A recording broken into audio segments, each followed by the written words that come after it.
Human beings are wired to survive by sticking together, but that exact biological impulse can easily backfire, tying us to the very people who drain the life out of us.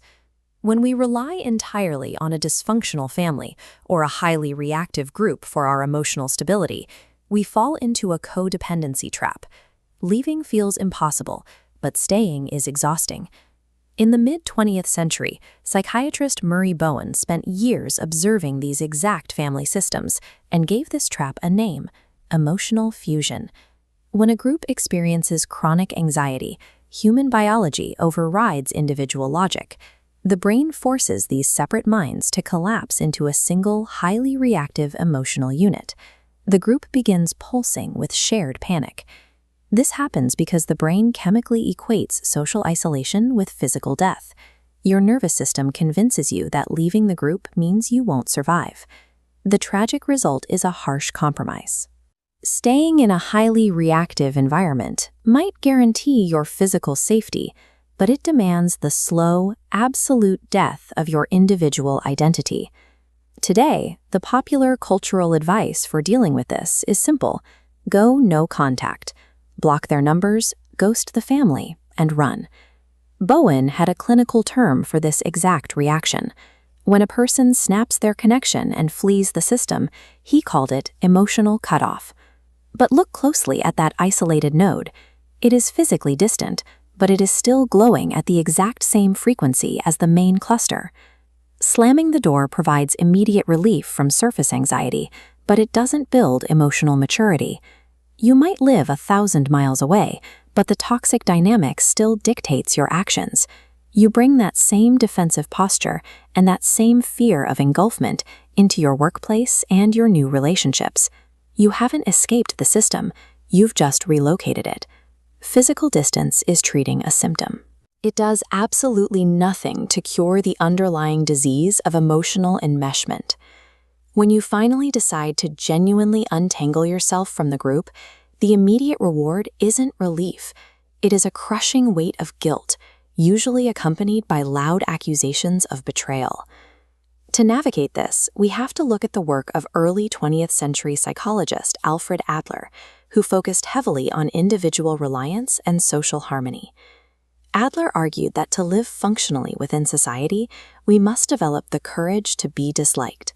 This requires a strict, uncompromising separation of interpersonal tasks. In practice, this means recognizing where your responsibility ends. If your family or group is angry because you refuse to participate in their dysfunction, that anger is their task to manage. It is not yours to solve.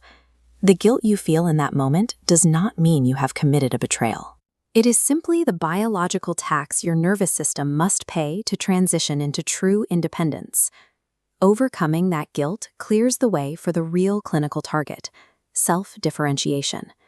This document is the differentiation of self-inventory.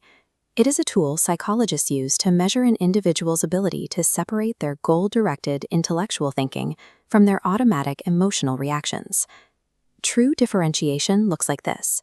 You remain connected to a chaotic cluster, but your node keeps its own color and shape.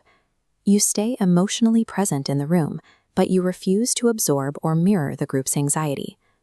Reaching this state requires passing through an intense solitude premium. As you stop reacting to the old triggers, the group will feel distant, and you will feel profoundly lonely while you outgrow that familiar environment. True freedom reveals itself through internal stillness. A person's independence is found in their ability to remain calm while standing right in the middle of the group's chaos, regardless of physical distance. Once you achieve differentiation, you operate with an internal locus of control. When the people around you panic or attempt to drag you into drama, your nervous system no longer forces an automatic reaction. Achievement starts with identifying the tangle. You have to stop arguing about surface-level insults and start observing the underlying emotional process, watching how people relate rather than what they say. This requires a shift in your internal backup systems. Instead of mining the group for validation, you learn to generate your own self-regulation. This is the essence of detachment, a concept ancient traditions described as mukti, or liberation. It is the practice of existing within a society while keeping your mind entirely untethered. This understanding is built into the geography of ancient cultures. Places like the Ghats of Varanasi were designed around the knowledge that a soul must deliberately detach from the daily chaos of social obligation to find clarity. Leaving a toxic dynamic behind is a necessary act of self-preservation. To begin carving your own path to emotional freedom, make sure to subscribe and type the word "free" in the comments below.